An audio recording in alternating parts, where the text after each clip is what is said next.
오늘의 큐티 말씀은 신명기 4장 15절부터 31절입니다. 제목 음란한 우상의 땅 가나안. 먼저 앞뒤 문맥을 살펴보겠습니다. 비록 38년간 광야에서 떠돌이 신세로 살았지만 하나님의 말씀에 순종하고 그 뜻을 따른 결과 마지막 승리의 기쁨을 맛볼 수 있었습니다. 이제 가나안 땅으로 진격만 하면 될 것 같은데 이스라엘 백성들이 가나안 땅에 정착하게 되면 정말 음란한 우상으로 가득 찬 모습을 보게 될 것입니다. 모세는 당장이라도 같이 가서 차단시키고 싶지만 끝내 자신은 못 들어가기 때문에 매우 걱정스러운 마음으로 가나안 땅에서 우상 숭배에 빠지지 말고 휩쓸지 말 것을 강력하게 경고하고 있습니다. 문단을 나눠보겠습니다. 15절부터 28절은 어떠한 우상도 만들지 말라. 25절부터 31절은 우상 숭배로 인한 엄청난 대가.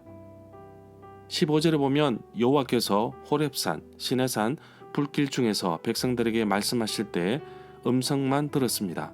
12절에서는 형상은 보지 못하였다고 합니다.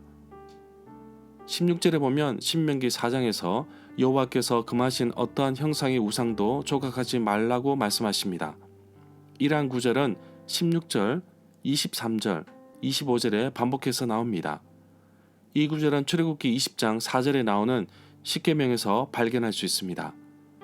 사람들이 하나님의 영광을 썩어질 사람과 새와 짐승과 기어다니는 동물의 모양의 우상으로 바꾸었다고 로마서 1장 23절에 말씀하고 있습니다.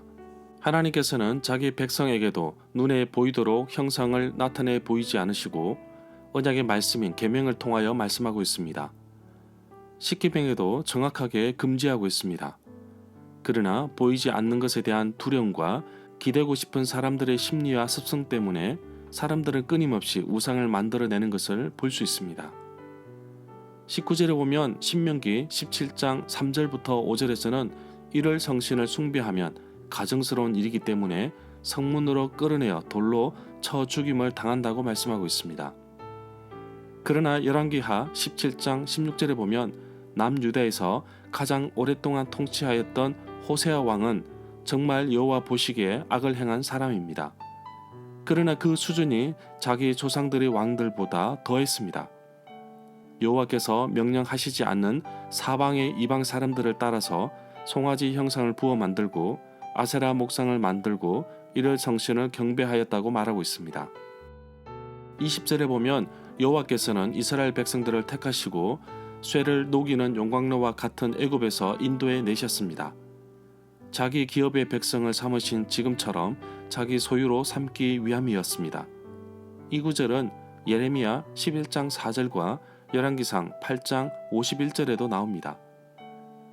24절에 보면 모세가 이스라엘 백성들, 구체적으로 출애굽 2세대들에게 여호와 하나님을 불과 같이 삼키시는 분으로 표현하였는데 출애굽기 24장 17절에 보면 산 위에 여호와의 영광이 이스라엘 자손의 눈에 맹렬한 불같이 보였다고 말하고 있습니다. 이 말씀은 히브리서 12장 29절에 인용되었습니다. 우리 하나님은 소멸하는 불이심이라.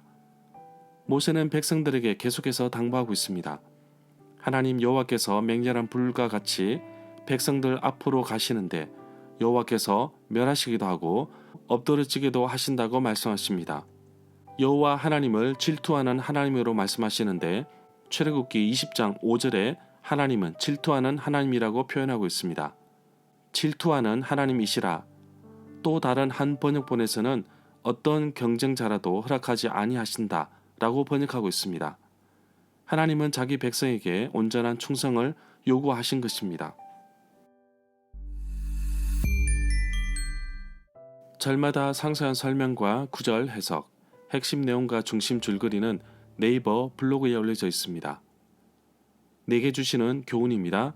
하나님은 자비로우신 분이십니다. 나를 버리지 않으시고 끝까지 지켜주시는 분이십니다. 하나님께 죄를 짓고 멀리 떠나 있고 내 생각대로 내 경험대로 살려고 할 때마다 잘못을 지적해 주십니다. 내가 진심으로 회개하고 하나님께 나아가면 하나님께서는 내 기도를 들으시고 나를 용서하시고 나를 사랑으로 품어주십니다. 문제는 이것이 너무나 습관적이고 이것이 형식적이다는 것입니다. 사역자로서 주일 예배도 하나의 일이 되다 보니 진심으로 마음을 담아 예배를 드려야 하는데 때로는 예배를 이끌어가는 예배 인도자로서 일이 되어버린 나의 모습이 정말 너무나도 안타깝습니다. 온 성도님들이 예배 드릴 때 저도 함께 하나님께 산 제물로 드려지는 예배가 되기를 원합니다. 일이 아닌 사역이 아닌 온전한 예배로 나아갈 때 하나님께서 나를 만나주시고 상한 나의 마음과 힘든 나의 삶을 위로해 주실 것입니다. 우상은 어떠한 모양이라도 만들어도 안 되며 숭배의 대상이 되어도 안 됩니다. 하나님보다 앞서면 하나님보다 더 중요하게 생각하면 그것이 바로 우상입니다. 하나님보다 자식이 중요하다고 앞서면 그것이 우상이 될 수도 있습니다. 하나님을 마치 자신의 소원과 욕구와 꿈을 이루는 도구로 사용해서도 안 됩니다. 하나님은 나를 창조하시고 나의 인생을 주관하시며 나를 풍성한 삶으로 이끄시는 분이십니다. 그래서 내가 하나님을 신뢰할 수 있고 하나님의 말씀을 묵상하며 따르고 살고 있습니다. 모세가 백성들이 가나안 땅에서 요란하고 음란한 우상에 빠질 것을 염려하며 걱정하였는데 우리 자녀들은 미디어에 빠져 점점 하나님을 멀리하고 있는 것을 보면 안타깝습니다. 우리가 세상 속에서 살아가고 있는 것은 맞지만 그렇다고 세상의 방식대로 사는 것은 아닙니다. 세상의 방식이 아닌 하나님이 이끄심대로 살아도 언제든지 성공할 수 있고 세상을 바꾸며 힘차게 살아갈 수 있습니다. 어찌 보면 음란한 가나안 땅보다 더 험악한 오늘날 세상 속에서 살아남을 수 있는 비결은 바로 하나님 말씀 가운데 푹 빠져 살아가는 것입니다. 세상 사람들은 이것을 두고 얽매인다고 하지만 전혀 그렇지 않습니다. 하나님께서는 내가 세상에서 살아갈 수 있도록 지혜를 주시고 이길 힘도 주시고 능력도 주십니다. 소돔과 고모라보다도 더 음란하고 타락한 이 세대에서 살아남으려면 어떻게 하면 될까요? 가장 간단합니다. 나의 삶을 하나님 앞에 노출시키십시오. 그리고 하나님께 간절히 구하십시오. 어떻게 지혜롭게 살아가야 할지 기도하고 간구하시면 하나님께서 만나 주실 것입니다. 간절히 찾을 때 만나 주시는 우리 아버지 하나님과 오늘 하루도 동행하며 기쁨을 나누는 하루가 되기를 간절히 소망합니다.